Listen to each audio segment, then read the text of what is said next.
Good morning. So ഇന്ന് നമ്മൾ പഠിക്കാൻ പോകുന്നത് റേഡിയേഷൻ ഹീറ്റ് ട്രാൻസ്ഫർ ആണ്. മൊഡ്യൂൾ 5 ആണ്. അപ്പം ഇതിനകത്ത് ബേസിക്കായിട്ട് വരുന്ന കുറച്ച് കാര്യങ്ങൾ എന്ന് പറയുന്നത് റേഡിയേഷൻ ഹീറ്റ് ട്രാൻസ്ഫർ. നമുക്കറിയാം 3 തരത്തിലുള്ള ഹീറ്റ് ട്രാൻസ്ഫർ ആണുള്ളത്. മോഡ്സ് ഓഫ് ഹീറ്റ് ട്രാൻസ്ഫർ ആണ്. ഒന്ന് കണ്ടക്ഷൻ, ഒന്ന് കൺവെക്ഷൻ, ഒന്ന് റേഡിയേഷൻ. അപ്പം ഇതിൽ റേഡിയേഷൻ നമ്മൾ ആദ്യം പഠിക്കുമ്പോൾ തന്നെ കുറച്ച് ടേംസ് അറിഞ്ഞിരിക്കണം.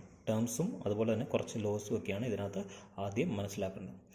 ആദ്യം നമുക്ക് റിഫ്ലക്റ്റിവിറ്റി, അബ്സോർപ്റ്റിവിറ്റി ആൻഡ് ട്രാൻസ്മിറ്റിവിറ്റി എന്താണെന്ന് നോക്കാം. So consider a body. So ഈ ബോഡിയിലേക്ക് ഒരു എമൗണ്ട് ഓഫ് എനർജി വരികയാണ്, ക്യൂ എമൗണ്ട് ഓഫ് എനർജി വരികയാണ്. ആ body some amount of energy absorb ചെയ്യുകയും സം എമൗണ്ട് ഓഫ് എനർജി അത് ട്രാൻസ്മിറ്റ് ചെയ്യും, അതിലൂടെ കടത്തി അപ്പുറത്തേക്ക് വിടും. കുറച്ച് എനർജി അത് റിഫ്ലക്റ്റ് ചെയ്ത് ആ വന്ന മീഡിയത്തിലേക്ക് കടത്തി വിടുകയും ചെയ്യും. സോ വരുന്ന എനർജി എന്തൊക്കെയായിട്ട് ഡിവൈഡ് ചെയ്തു? ക്യൂ എന്ന് പറയുന്നത് ക്യൂ റിഫ്ലക്റ്റഡ് ആയി, Q absorbed by the body ആയി, Q transmitted through the body. അപ്പം ഈ പറയുന്ന മൂന്നും കൂടെ ചേരുന്നതായിരിക്കും എന്ത്? നെറ്റ് എമൗണ്ട് ഓഫ് എനർജി എന്ന് പറയുന്നത്.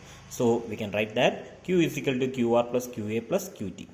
So Q we are going to divide all terms with respect to q. So q by q is equal to, you will get all these things. എന്താണിത്? q r by q എന്ന് പറയുന്നതാണ് എന്ത്? Reflectivity. Okay, then q a divide by q ആണെന്ത്? Absorptivity. q t divide by q ആണെന്ത്? Transmittivity. അപ്പോൾ എന്താണ് അതിനകത്ത് മനസ്സിലാക്കുക? റിഫ്ലക്റ്റിവിറ്റി എന്ന് പറയുന്നത് the amount, the fraction of energy it is reflected to the same medium is called reflectivity. Absorptivity എങ്ങനെ define ചെയ്യാം? It can be defined as a fraction of the amount of energy which is absorbed by the body. ഏതെങ്കിലും ഒരു body അത് absorb ചെയ്യുന്ന എന്തുമാത്രമുണ്ടോ അത് കാണിക്കുന്നതാണ് എന്ത്? ഈ പറയുന്ന അബ്സോർപ്റ്റിവിറ്റി എന്ന്. ഇനി ട്രാൻസ്മിറ്റിവിറ്റി എന്താണ്? The amount of energy or the fraction of energy that is transmitted to the medium is called transmittivity. So ഈ പറയുന്ന ഫ്രാക്ഷൻ എല്ലാം കൂട്ടി എന്തായിരിക്കും നമുക്ക് കിട്ടുന്ന? എന്തായിരിക്കും? നെറ്റ് എമൗണ്ട് എന്ന് പറയുന്നത് 1 ആയിരിക്കും. So this alpha, that is transmittivity, rho alpha absorptivity, rho reflectivity and tau transmittivity. So all these values within the range of 0 to 1. 0 തൊട്ട് 1 വരെ ഇതിനാകാം. ഓക്കെ, സോ ഫ്രാക്ഷൻ, ഈ ഡെഫിനേഷനാണ് ഇവിടെ പറഞ്ഞിരിക്കുന്നത്. Fraction of radiation energy that is incident on the surface is reflected by the surface is called reflectivity. Similarly the fraction of radiation that is incident on the surface is absorbed by the surface is called absorptivity, and the fraction of the radiant energy that is transmitted through the surface is called transmittivity. അപ്പം ഇത് എന്താണെന്ന് അറിഞ്ഞിരിക്കുക. കാരണം ഒരു ബോഡിയിലേക്ക് ഒരു energy വന്ന് വീണ് കഴിഞ്ഞാൽ അത് എന്തൊക്കെ ആ ബോഡിയിൽ സംഭവിപ്പിക്കാം. ഒന്നെങ്കിൽ ആ എനർജി എന്ന് പറയുന്നത് അബ്സോർബ് ചെയ്യാം, അല്ലെങ്കിൽ റിഫ്ലക്ട് ചെയ്യാം, അല്ലെങ്കിൽ ട്രാൻസ്മിറ്റ് ചെയ്യാം. ഈ 3 കാര്യങ്ങൾ അറിഞ്ഞിരിക്കും. ഇനി നമ്മൾ ബേസിക്കായിട്ട് അറിഞ്ഞിരിക്കേണ്ട ഒരു കാര്യമാണ് ഇലക്ട്രോ മാഗ്നറ്റിക് സ്പെക്ട്രം എന്ന് പറയുന്നത്. എന്താണ് ഇലക്ട്രോ മാഗ്നറ്റിക് സ്പെക്ട്രം? സ്പെക്ട്രം എന്നൊരു വാക്ക് നമ്മൾ നേരത്തെ കേട്ടുള്ളതാണ്. എന്താണ്? 2G സ്പെക്ട്രം അല്ലെങ്കിൽ 3G 4G സ്പെക്ട്രം എന്ന് കേട്ടിട്ടുണ്ട്. അപ്പം ആ സ്പെക്ട്രം എന്താണ് മനസ്സിലാക്കി തരുന്നത്? സ്പെക്ട്രം എന്ന് പറഞ്ഞു കഴിഞ്ഞാൽ ഒരു ബാൻഡ് വിഡ്ത്താണ്. ആ ബാൻഡ് വിഡ്ത്ത്, ഇപ്പം സ്പെക്ട്രം നമ്മൾ ഓരോന്ന് മേടിക്കുന്നു, അല്ലെങ്കിൽ നമുക്കറിയാം BSNL ഇന്ന സ്പെക്ട്രം മേടിക്കുന്നു എന്നൊക്കെ പറഞ്ഞു കഴിഞ്ഞാൽ ആ ബാൻഡ് വിഡ്ത്തിൽ അത് അവർക്ക് യൂസ് ചെയ്യാൻ പറ്റും എന്നുള്ളത്. അപ്പം നമുക്ക് വേണ്ടതാണ് ഇലക്ട്രോ മാഗ്നറ്റിക് സ്പെക്ട്രം. അതായത് കറസ്പോണ്ടിങ് ആയിട്ട് വേവ് ലെങ്തിനെ ബേസ് ചെയ്തിട്ട് നമ്മൾ ഓരോ റേഡിയേഷനെയും എന്ത് ചെയ്യുന്നു? ഒരു അറേഞ്ച്മെൻറ്റ് ചെയ്തിട്ടുണ്ട്. So now this is the arrangement, whether it's increasing order of the wavelength or decreasing order of the frequency. ഇത് രണ്ടും ആകാം. അപ്പം ഇതിനെ ബേസ് ചെയ്തിട്ട് നമ്മൾ ഈ പറയുന്ന റേഡിയേഷനെ എല്ലാം വെച്ചേക്കുന്ന ഒരു ഒരു അറേഞ്ച്മെൻ്റ് ആണ് എന്ത്? ഈ സ്പെക്ട്രം എന്ന് പറയുന്നത്. ഓക്കെ, സോ ഇതിനകത്ത് തന്നെ നമുക്ക് ആവശ്യമുള്ളത് തെർമൽ റേഡിയേഷൻസ് ആണ്. ഏതൊക്കെയാണ് നമ്മൾ ഇലക്ട്രോമാഗ്നറ്റിക് സ്പെക്ട്രത്തിനകത്ത് ഉപയോഗിക്കുക? Cosmic rays, gamma rays, X rays, UV rays, visible rays, infrared rays, microwave rays and radio rays. ഇത്രയും കാര്യങ്ങളാണ് നമുക്ക് എന്താ ഇലക്ട്രോമാഗ്നറ്റിക് സ്പെക്ട്രത്തിനാണ്. പക്ഷേ ഇതിനെല്ലാം ഈ പറയുന്ന തെർമൽ റേഡിയേഷൻസ് ഒബ്റ്റെയിൻ ചെയ്യാൻ പറ്റത്തില്ല, അതായത് ചൂടാക്കാൻ പറ്റത്തില്ല. എവിടുന്ന് എവിടം വരെയുള്ള, കാരണം it has got infinite this wave length. അപ്പം ഇതിനകത്ത് 0.1 മൈക്രോമീറ്റർ തൊട്ട് 100 മൈക്രോമീറ്റർ വരെയുള്ള ഒരു റീജിയൻ ഉണ്ട്. അതെവിടെ നിന്ന് എവിടം വരെയാണ്? ഈ പറയുന്ന അൾട്രാ വയലറ്റ് തൊട്ട് ഇൻഫ്രാറെഡ് വരെയുള്ള റീജിയനിലുള്ള ഈ പറയുന്ന റേഡിയേഷൻസിനാണ് എന്ത് എമിറ്റ് ചെയ്യാനുള്ള, തെർമൽ റേഡിയേഷൻസ് എമിറ്റ് ചെയ്യാനുള്ള കഴിവുള്ളത്. So that region is called thermal radiation. So ഇതാണ് നമുക്ക് ഇവിടെ ആദ്യം പഠിക്കാനുള്ളത്.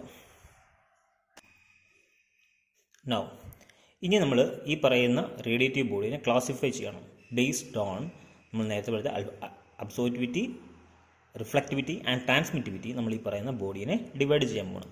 ആദ്യം കേൾക്കാൻ പോകുന്ന പേരാണ് white body. So white body, whatever the radiation incident on the surface is reflected by the surface is called white body. അതിനർത്ഥം എന്താണ്? വരുന്ന എമൗണ്ട് ഓഫ് എനർജി എന്ത് വന്നാലും അത് അബ്സോർബ് ചെയ്യുകയോ ട്രാൻസ്മിറ്റ് ചെയ്യുകയോ ചെയ്യത്തില്ല. വരുന്നതെല്ലാം എങ്ങോട്ട് പോകും? തിരിച്ച് ആ മീഡിയത്തിലേക്ക് തിരിച്ചു വിടുന്നതിന് പറയുന്നതാണ് എന്ത്? വൈറ്റ് ബോഡി, അല്ലേ? All white coloured bodies are behaving as A white body and all the white bodies must be white in colour. അപ്പം വൈറ്റ് ആയിട്ടുള്ളതെല്ലാം എന്ത് ചെയ്യും? Behaving as A white body ആയിട്ട് ഇത് ചെയ്യും. പക്ഷേ white bodies must be in white in colour, അതും കൂടെ അറിഞ്ഞിരിക്കുക. ഓക്കെ, അപ്പം അത് കണ്ടീഷൻ എന്ന് പറഞ്ഞു കഴിഞ്ഞാൽ ഈ വൈറ്റ് ബോഡി എന്ന് പറയുന്നത് must be white in colour. അപ്പോൾ വരുന്ന റേഡിയേഷനെയും കൂടെ ഡിപ്പെൻഡ് ചെയ്തിട്ടിരിക്കും. അപ്പോൾ റേഡിയേഷൻ വേറെ എന്തെങ്കിലും വന്നു കഴിഞ്ഞാൽ എന്ത് ചെയ്യും? ആ പറയുന്ന സാധനത്തിനെ റിഫ്ലക്ട് ചെയ്യുന്നതിന് വൈറ്റ് ബോഡി എന്ന് പറയാൻ നിർബന്ധമില്ല. അപ്പം വരുന്ന എനർജീനെ എല്ലാം അതെന്ത് ചെയ്യുന്നു? റിഫ്ലക്ട് ചെയ്യുന്നെങ്കിൽ അതിന് പറയുന്ന പേരാണെന്ത്? വൈറ്റ് ബോഡി എന്ന് പറയുന്നത്. Now this is black body. Next one, black body. എന്താണ് ബ്ലാക്ക് ബോഡി? അതിനകത്ത് നേരത്തെ പറഞ്ഞ ആൽഫ എന്ന് പറയുന്ന സാധനം എന്തായി? അബ്സോർബിറ്റീവ് ആണ്. അതായത് വരുന്ന ഒരു എനർജിയും അത് റിഫ്ലക്റ്റോ അത് ട്രാൻസ്മിറ്റോ ചെയ്യത്തില്ല. വരുന്നത് മൊത്തം എന്ത് ചെയ്യും? അബ്സോർവ് ചെയ്യും. അങ്ങനെയുള്ള ബോഡിക്ക് പറയുന്ന പേരാണ് എന്ത്? ബ്ലാക്ക് ബോഡി എന്ന് പറയുന്ന സാധനം. Whatever the radiation energy which is incident on the surface, if it is completely absorbed by the surface, is called a black body.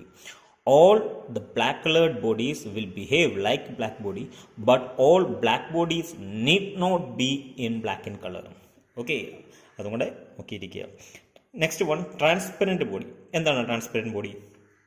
Whatever the radiation energy which is incident on the surface, if it is completely transmitted by the surface, is called a transparent body. അതായത് വരുന്ന amount of energy അത് absorb ചെയ്യുകയും ചെയ്യുന്നില്ല, അത് reflect ചെയ്യുന്നില്ല, അത് അതിലൂടെ കടത്തി അങ്ങ് വിടുന്നേ ഉള്ളൂ. അതിന് പറയുന്ന അങ്ങനെയുള്ള ബോഡിക്ക് പറയുന്ന പേരാണെന്ത്? Transparent body. In that case tau is equal to 1. So rho is equal to 1 ആണെന്ത്?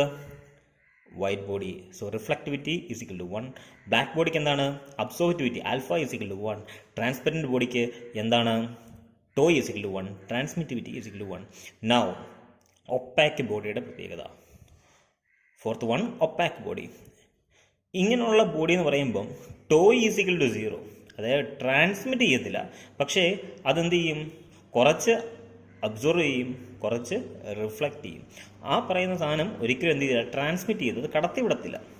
Okay, അത് കുറച്ച് എന്ത് ചെയ്യും? അബ്സോർവ് ചെയ്യും, അത് തിരിച്ച് റിഫ്ലക്റ്റ് ചെയ്യുകയും ചെയ്യും. ഇങ്ങനെയുള്ള ബോഡികൾക്ക് പറയുന്ന പേരാണ് ഒപ്പാക്ക് ബോഡി. അപ്പോൾ അറിഞ്ഞിരിക്കുക, ഒപ്പാക്ക് ബോഡിക്ക് ടോ ഈസിക്കൽ ടു 0 ആണെന്നുണ്ടെങ്കിൽ അങ്ങനെയുള്ള ബോഡിക്ക് വിളിക്കുന്ന, അതായത് ട്രാൻസ്മിറ്റ് ചെയ്യത്തില്ല, അതിനകത്തുകൂടെ ഈ പറയുന്ന ലൈറ്റിനെയോ റേഡിയേഷനെയോ കടത്തി വിടുന്നില്ലെങ്കിൽ അങ്ങനെയുള്ള ബോഡിക്ക് പറയുന്ന പേരാണ് ഒപ്പാക്ക് ബോഡി.